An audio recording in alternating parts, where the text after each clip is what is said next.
बस इतना ही याद रहे मेरे हृदय में, मेरे चित्त में कि आप हमारे हो और हम आपके हैं। हे प्रभु, बस इतनी सी कृपा हम पर कर दीजिए। मेरे पास चढ़ाने के लिए, आपको देने के लिए कोई धन धान्य नहीं, कोई बड़ी संपत्ति नहीं है मेरे पास देने के लिए, लेकिन ये भाव के अश्रु आपके चरणों में मैं समर्पित करने आया हूं।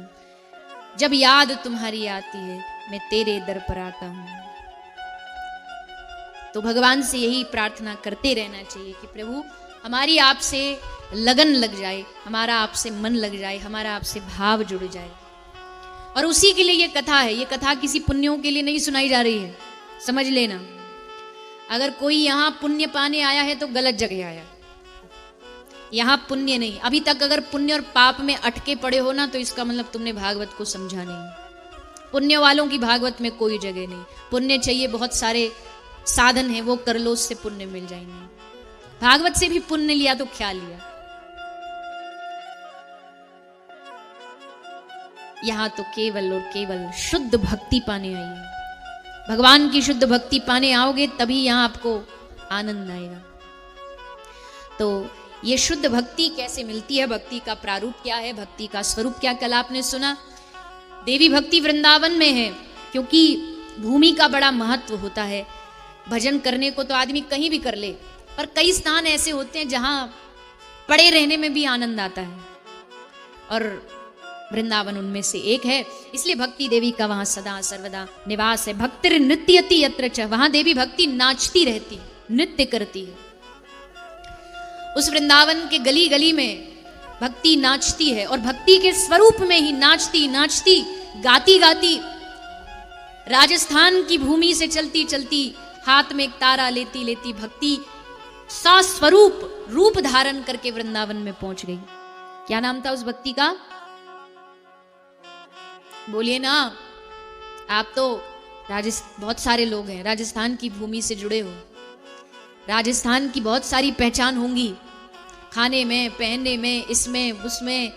पर अगर किसी प्रेमी की नजर से देखोगे ना, तो राजस्थान नाम लेते ही बस एक ही नाम याद आता है, और वो नाम है मीराबाई।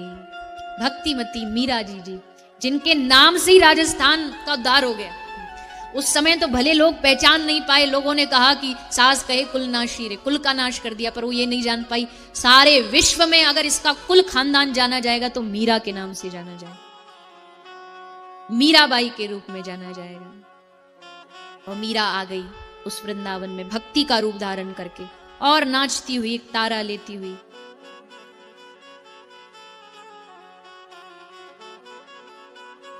और वृंदावन की महिमा गाते हुए, वृंदावन का दर्शन कराते हुए मीरा कहती है, घर घर तुलसी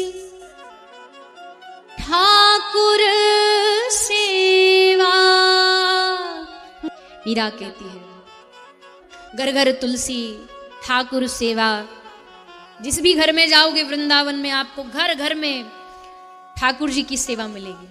हमारे ब्रज में आज भी अकेले वृंदावन में 5000 से ज्यादा मंदिर हैं, और वो इसलिए हैं क्योंकि सबके घर में मंदिर है, सबके घर में ठाकुर जी हैं, सब अपने ठाकुर जी को लाड लड़ाते हैं, प्यार, और इतना प्यार करते हैं कि भगवान बालक बन के उनके आंगन में खेलते हैं, बालक बन करके। एक घटना आती है, श्री रूप गोस्वामी जी वृंदावन में रहते थे। आप लोगों में से वृंदावन कौन कौन गया है? तो आप जो गए उनको पता, वृंदावन मथुरा एकदम नजदीक है। अब तो एकदम मिल गए हैं, पर पहले के समय में मथुरा थोड़ा सा बस्ती हुआ करती थी, वृंदावन पूरा जंगल था। तो जितने भी हमारे बंगाल से रूप गोस्वामी, सनातन गोस्वामी, जीव गोस्वामी, रघुनाथ दास, रघुनाथ भट्ट गोस्वामी, जितने गोस्वामी गए सब वृंदावन जाके रहे या गोवर्धन रहे, क्योंकि वहां एकांत रहता था। और भिक्षा मांगने के लिए वृंदावन से मथुरा जाते थे बस्ती में। तो रूप गोस्वामी पाद भिक्षा मांगने जाते मथुरा में एक चौबे जी के घर जाते थे। वो चौबे जी की जो मैया थी, उसका एक बेटा था जिसका नाम था सदन। एक बेटा था सदन, और दूसरा बेटा वो मानती थी मदन। मदन मतलब मदन मोहन। ठाकुर जी को अपना दूसरा बेटा मानती थी। और वह बेटा मानती नहीं थी, ठाकुर जी मूर्ति से निकल करके उसके आंगन में उसके दूसरे बेटे सदन के साथ खेला करते थे, खूब खेलते थे। और रूप गोस्वामी उसी घर भिक्षा मांगने आते, तो उनको एक दिन देख करके मदन मोहन जी की जो मूर्ति उसको देख करके उनका मन ललचा गया, काश ये हमारे पास आ जाए। पर कह तो पाए नहीं, क्योंकि थोड़ा अच्छा नहीं लगता किसी के घर का विग्रह मांगना।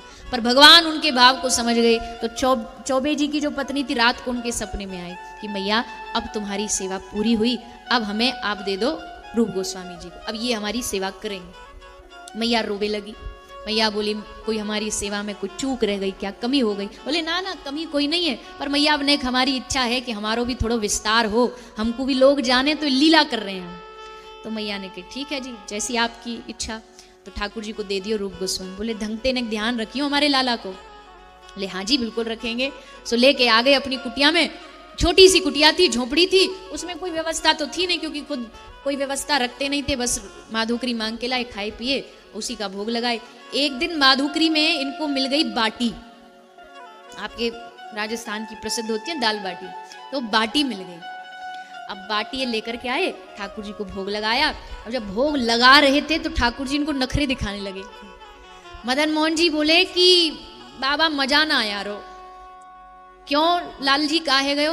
बोले बाटी में नमक ना आए। अब सूखी बिना नमक की बाटी तो कछु गले में ते भीतर ही ना जा रही, तो थोड़ो कहीं ते जाके हमारे ताई नमक मांग लाओ। तो रूप गोस्वामी पाद ने एक आंख दिखाई ठाकुर जी को, और आंख दिखा के बोले अच्छो जय जय तुमको नमक चाहिए? बोले हाँ नमक चाहिए। अच्छो।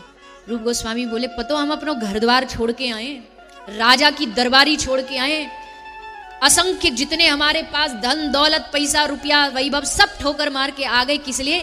कि एकदम फक्कड़ साई बाबा जी होके भजन करेंगे, ना कोई मांग ना कोई जात। अब बताओ, अब तुम्हारे लिए आज तुम कह रहे नमक, फिर कल बोलोगे बाटी में घी और हो जाता तो बड़ा मजा आ जाता, अब तुम्हारे लिए घी लाएंगे। फिर तुम बोलोगे कि दाल और होती तो मजा आ जाता, परसों तुम बोलोगे नमकीन के साथ कछु मीठो मिल जाए तो नेक आनंद आ जाए। महाराज हम भजन करें कि तुम्हारी इच्छा पूरी करें? रूप गोस्वामी बोले तुमको जो खाना हो तुम अपनी व्यवस्था खुद ही कर लो, हमको डिस्टर्ब मत करो, हमको नाम जपने दो। इससे एक बात और सिद्ध होती, देखो नाम में कितनी निष्ठा है कि नाम जपने के लिए हम कुछ भी करेंगे पर हमको डिस्टर्ब मत करो आप। ठाकुर जी बोले अच्छा चलो कोई नहीं, हम अपनी व्यवस्था खुद बना लेंगे। तो कैसी व्यवस्था बनाई ठाकुर जी ने? सर्व सामर्थ ठाकुर वहां से सेठ जा रहे थे, सेठ रामदास कपूर, यमुना नदी में उनका जहाज जा रहा था, नमक भर के ले जा रहे थे कहीं आगरा बेचने के लिए। तो वो जहाज जाकर के एकदम वृंदावन में रूप गोस्वामी की कुटिया के एकदम सामने अटक गए तूफान में। अब सेठ जी घबराए, उस समय बड़े डाकू रहते थे, कहीं हमको कोई लूटपाट ना ले, अनर्थ हो जाएगा। अब कहाँ मदद मांगे? तो सामने एक छोटा सा दिया जलता कुटिया नजर आई। तो रामदास कपूर वहां भागे भागे आ गए, देखा रूप गोस्वामी अपने ठाकुर जी की सेवा कर रहे थे। तो सेठ जी ने कहा महाराज कृपा कर दो कि हमारी ये नाव चल पड़े, और अगर हमारी नाव चल गई ना, हम आपके ठाकुर जी के लिए भव्य मंदिर का निर्माण करेंगे। तो हंसने लगे रूप गोस्वामी, समझ गए कि इन्होंने अपनी व्यवस्था खुद कर ली है, इनको पता हम तो कुछ करने वाले हैं नहीं इनके लिए, तो अब ये खुद व्यवस्था जुटाने में लगे। स्वरूप गोस्वामी पाद ने कहा कि ठाकुर जी कृपा करें, और कहते ही नाव चलने लगी। और फिर वहां बड़ा भव्य लाल पत्थर का सुंदर मंदिर बनवाया गया ठाकुर श्री मदन मोहन जी के लिए। वो मंदिर आज भी है यमुना जी के कालीदह के पास में, बड़ा प्रसिद्ध पुराना प्राचीन मंदिर है। थोड़ा लोग वहां कम जाते हैं क्योंकि वहां की जो मूर्ति है वो करौली चली गई, उसकी सेवा राजस्थान करौली में होती है। जैसे गोविंद देव जी जयपुर चले गए, वैसे मदन मोहन जी करौली चले गए, पर प्राचीन मंदिर है। तो मंदिर वही सेठ जी ने बनवाया था, ठाकुर जी ने अपनी व्यवस्था खुद कर ली। तो ब्रज में तो भैया गली गली में आंगन में ठाकुर जी ऐसे खेलते फिरते हैं। तो वो भक्ति देवी वृंदावन में नृत्य करती हुई नाचती हुई पहुंची है। कल आपने उनकी कथा श्रवण की, ज्ञान वैराग का उद्धार हुआ। और फिर धुंधकारी और गोकर्ण की कथा सुखदेव जी ने सूत जी ने श्रवण कराई। फिर प्रथम स्कंध में प्रवेश किया गया। प्रथम स्कंध में प्रवेश करते हुए भगवान की स्तुति वाचन की गई। जन्माद्यश्यतुन वयादि तरतश्चार्थेष्वभिज्ञ स्वराट, भगवान के मंगलाचरण के द्वारा इस ग्रंथ का शुभारंभ हुआ। फिर इस कथा का अधिकारी कौन है? बोला धर्म प्रोज्झित कई तवोत्र परमो निर्मत्सरा नाम सताम, जिसके भीतर निर्मत्सरता ना हो, जिसके भीतर ईर्ष्या द्वेष ना हो, जिसको दूसरे की निंदा करने में रस ना आता हो वो इस कथा का सच्चा अधिकारी है। जैसे अभी आपने वृंदावन की बात सुनी, कौन सा स्केल? जैसे आपने अभी वृंदावन की बात सुनी कि वृंदावन में गली गली में ठाकुर जी घूमते हैं, और ऐसा हमने सुना है कि आज भी ठाकुर जी बंशी बजाते हैं तो वो जो भक्त प्रेम से जाता है उसको सुनाई देती है बंशी। पर किसको सुनाई देती है? बोले उन्हीं कानों को कृष्ण की बांसुरी सुनाई देगी जिन कानों को दूसरे की निंदा चुगली सुनने में रस ना आता। जो ऐसे कान बिछा के दूसरों की निंदा बुराई बड़े रस से सुनते ना, उन कानों को कभी कृष्ण की बांसुरी नहीं। पहले अपने कानों को शुद्ध करो, कानों के इस मल को दूर करो, ये निंदा का मल दूर करो। दूसरों की बुराई करने में हमको बड़ा रस आता है, खूब निंदा करते हैं, बैठते हैं। महापुरुष कहते हैं अगर निंदा करनी है, बुराई देखनी है तो अपनी भी तो देखो कि तुम्हारे भीतर उसकी कितनी कितनी सारी बुराइयां हैं। हमेशा उंगली दूसरे की तरफ ही उठती है हमारी, अपनी तरफ कभी जाती नहीं है। तेरे भावे जो करे भलो बुरो संसार, नारायण तू बैठ के अपनो भुवन बुहार। पहले अपना भुवन, अपना मन रूपी जो रहता है, पहले उसको तो बुहारी लगा। लेकिन नहीं, देखो शास्त्र कहते हैं पृथ्वी को लाखों पर्वत इकट्ठा कर दो ना, उनका बोझ नहीं लगता, लेकिन माता पृथ्वी को एक निंदक का भार सहन नहीं होता है। जो निंदक होता उसका भार माता पृथ्वी को सहन नहीं होता। और अक्सर पता निंदा कौन करते हैं? जो जिसकी बराबरी नहीं कर पाता ना, उसकी बुराई चालू करना शुरू कर देते हैं। पता है ऐसे तो इनको छू नहीं पाएंगे, इन तक हम तो पहुंच नहीं पाएंगे, तो चलो इन्हीं की टांग पकड़ के नीचे खींचते हैं इनको। एक वो कभी कभी दिखाते हैं ना चैनल पे, वो डिस्कवरी पे, वो बहुत सारे केकड़े होते हैं, क्रैब्स। तो उनको जब पकड़ता है वो जाल बिछाने वाला, तो सबको इकट्ठा पकड़ता है, बड़ा सा एक केज होता है, जाल होता है, उसमें सब आते हैं। अब वो जो केकड़े हैं वो धीरे धीरे एक एक करके ऊपर चढ़ता है, उस क्योंकि ऊपर से खुला होता है तो चढ़ने की कोशिश करता है, लेकिन जैसे वो ऊपर चढ़ता है दूसरा उसकी टांग पकड़ के नीचे खींच देता है, और ऐसे कर करके उसमें से एक भी पार नहीं निकल पाता। हमारा स्वभाव भी, हम दुनिया वालों का स्वभाव केकड़े जैसा ही है, ना तो तुमको पार उतरने देंगे और ना हम उतरेंगे। ये हालत है हमारी। अच्छा, इसलिए ताली बजी होगी, हाँ हमारी बुराई होती है, जैसे हम किसी की नहीं करते क्या? ऐसे में अपना ही ध्यान आता ना, हाँ हमारी बुराई करने वाले सुन लो, देखो क्या होता है निंदा करने से, बुराई करने से। लेकिन अब देखो नजरिया है, नजरिए से देखो तो एक हिसाब से तो निंदा बुरी है, करना बुरा है, लेकिन अगर तुम्हारी निंदा हो रही हो, अगर तुम्हारी पीठ पीछे कोई बुराई कर रहा हो ना, तो समझ जाओ भगवान हम पर कृपा कर रहे हैं। निंदक नियरे राखिए आंगन कुटी छवाए। निंदक को अपने पास रखो, क्योंकि बिन पानी साबुन बिना निर्मल करे सुभाए। बिना पानी बिना साबुन तुम्हारे सब पापों को तुम्हारा निंदक धो देगा। जितने तुम पाप कर रहे हो ना, वो सारे पापों को वो बुराई कर करके, अपनी जिह्वा से तुम्हारी बुराई निंदा कर करके सब साफ कर देगा। निंदकः सूकराश्चैव। शास्त्र कह रहे हैं इस प्रकृति में दो ही सृष्टि सबसे अच्छी है, एक सूकर की और एक निंदक की। दोनों का एक ही काम है। सूकर मल साफ करता है जीभ से, और निंदक जीभ से बुराई करके तुम्हारे पापों को साफ करता है।